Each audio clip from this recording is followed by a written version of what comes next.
Welcome to Grown Folks Fitness. My name is Marlon, and first I want to apologize for not making a video for a long time, even though I promised you that I would.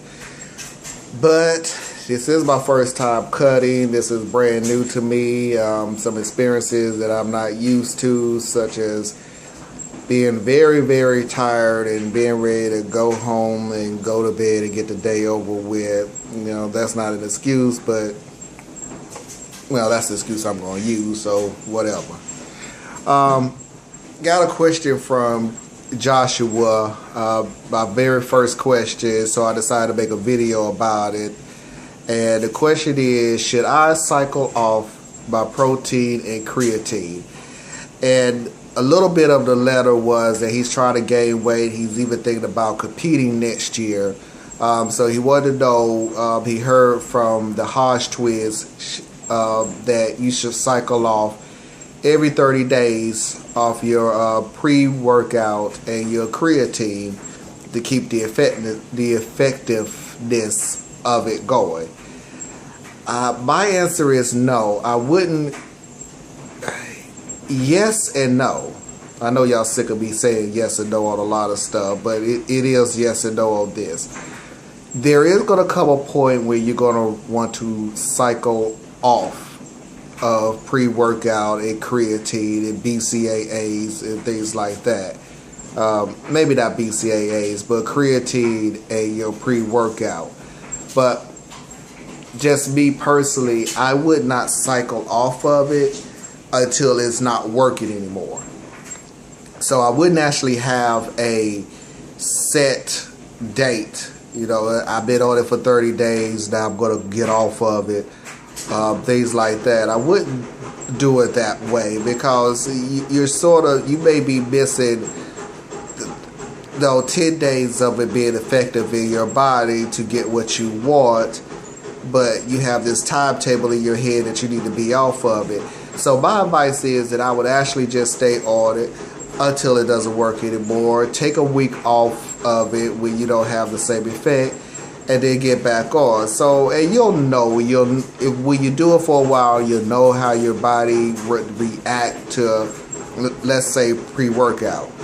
You know, you have the energy, you have the stamina, your focus and everything, and you'll notice that after a while, it may be 30 days, it may be 45 days, what have you, where it's not working anymore.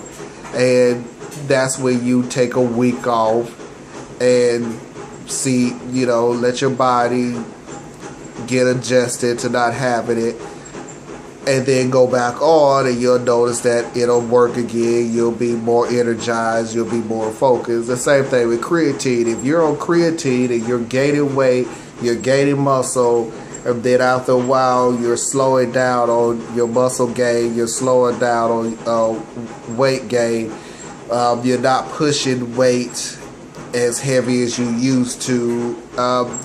It may be the creatine. You may need to take a week off of that, let it go through your system, go back to it, and see if that's what it is. The only difference that's creatine that's kind of funny that I discovered, you know, every person's body is different, is when it comes to creatine, it may be the creatine that's doing it.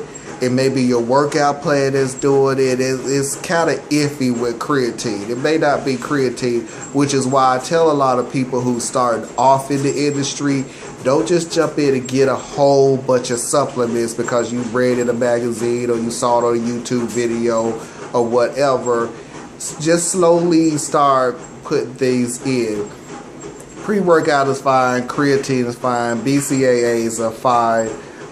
Things like that. But when you start doing post-workout and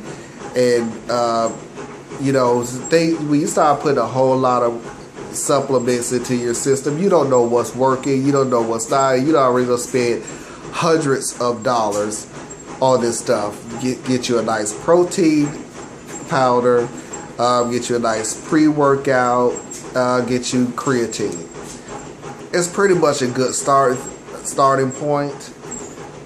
Not gonna cost a lot, and see how that works. When your weight will start going up, your weight of your lift will start going up. When it starts going down, I would start with cutting the creatine first, because you're going to need protein. And a pre-workout is no more than just enough energy to get you through the workout, especially if you work out in the afternoon after, a 9-to-5 job.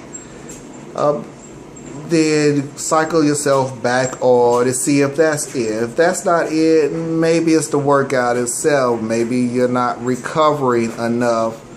You may need some sleep, more sleep. Or maybe you're working that body part a little too much throughout the week. You do have some people who work out there.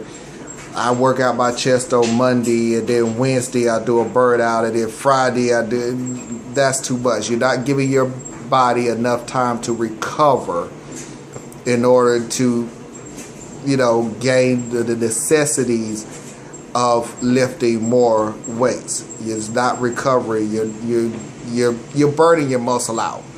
I know I'm trying to find a better way of saying it, but if you keep burning your muscle out and burning your muscle out and burning your muscle out and burning your muscle out, it's going to have to come a time when it's going to heal. And when it heals, then you'll be able to progress more and more and more. But if you keep burning it out and burning it out, it's never going to have enough time to heal, which may be the reason why you're not lifting as much as you normally. You may not be on the same path of lifting much as what you would normally was doing. Hope that actually makes sense. It makes sense to me. But if it's not, just leave your comment down below and I'll explain it to you more.